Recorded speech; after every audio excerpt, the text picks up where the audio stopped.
community, Joan here. I'm back with a new video of some new albums I've got myself. Today we got something from all the three major formats, which is CDs, vinyl and cassette. So I got something from all of them, and in the background playing we have States of Panic's No World Order, their first their debut album, their only album from 2014. Great album. Let's go.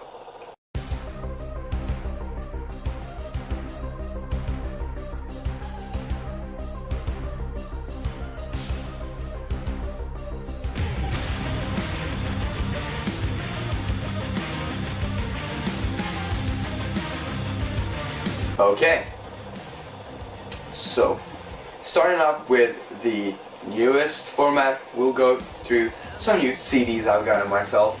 These two CDs are both from the same band, and it have made me almost complete my CD collection of Guns N' Roses records.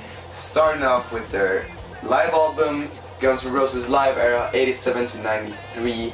This is a live album recorded during the U2 Illusion tour. It says 87, but I don't think there are any tracks recorded in 87. I think all of them are from the U2 Illusion tour, which was from 91 to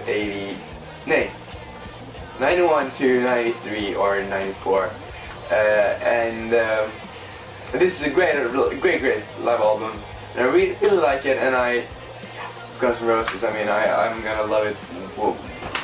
Whatever it is, basically. And a proof that I'm gonna love the Guns N' Roses, whatever it is the fact that I got Chinese Democracy. Chinese Democracy is an album that a lot of Guns N' Roses fans seem to hate. And I think it has a lot to do with the time it took for Axl and the various members of Guns N' Roses to release the darn thing. But I really like it, and I mean, I was 9 years old when this album was released, so I don't have a lot to I mean, I didn't listen to Guns N' Roses at all back then, and I started listening to Guns N' Roses, like, really listening to them a couple of years ago, and I didn't have to go through the waiting time, and I think it's a good album. I mean, all Guns N' Roses albums are different. Appetite for Destruction got one sound, U2 Illusion albums got one sound, the Spaghetti Incident is a punk CD, and Chinese Democracy is another sound. So I don't think it's fair to say that it isn't Guns N' Roses, because there isn't something you can say is Guns N' Roses per se. I mean, most people will say Appetite is Guns N' Roses, but I really like Chinese Democracy, and I might be the only one in the world thinking that. Next up, I've actually got 3 cassettes here, cassette tapes. And I got all of it from my dad. He went through his old stuff and he found a couple of cassettes, which he gave to me very generously. Very thankful. Starting off with some Swedish pioneers in music. ABBA. This is their second album, their self-titled album, ABBA. Go figure. This is on Polar, and it's on a white cassette, and it has, I mean, the first track on the whole album, Mamma Mia, I think most of us has heard in SOS.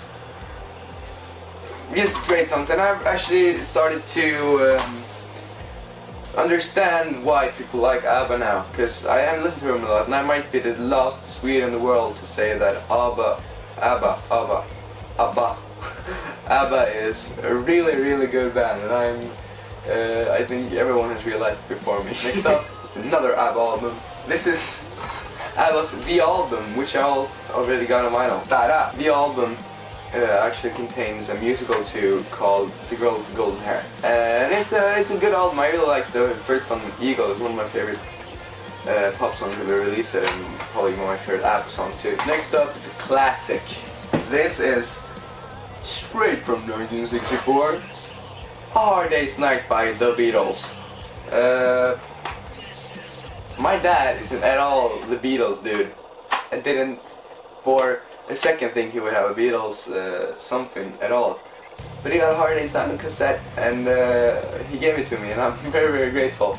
This is actually on a black cassette, and couldn't find a year for this particular release. I think it's a 64 release. Just it doesn't say anything else, and on Discogs they didn't say anything either. But apparently the 64 cassette was white, and this is black.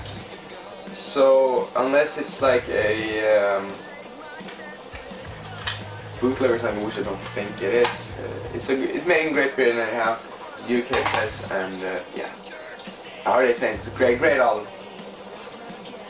Now over to the final part of this video. Continue with some more Beatles, just for the sake of it, basically. Here is, I got this yesterday, a collection of Beatles oldies. This is released in 1966.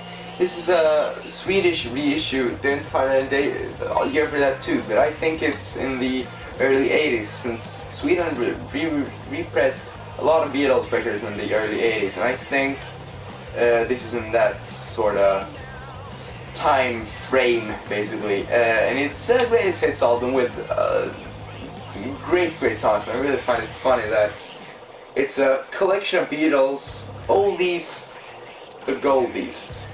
And Eleanor Rigby, paperback writer, Yellow Submarine, yeah, those. All of them are from 66. This album was released in 66, so they basically realized that there would be great songs that would make it through a lot of years, and I guess they were right. Eleanor Rigby, oh my god, it's probably my favorite Beatles song. And I really, really like that one. And next up, last but not least at all, this is from 77, Aerosmith's Draw the Line, containing my favorite Aerosmith song, Kings and Queen. And take a look at this inner sleeve.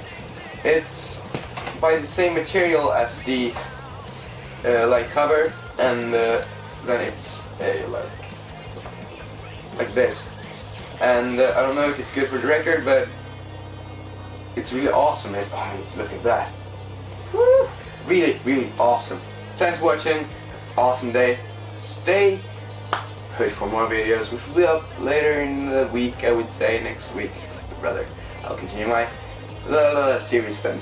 I don't know, my vinyl collection series then. And yeah, have an awesome day. Bye.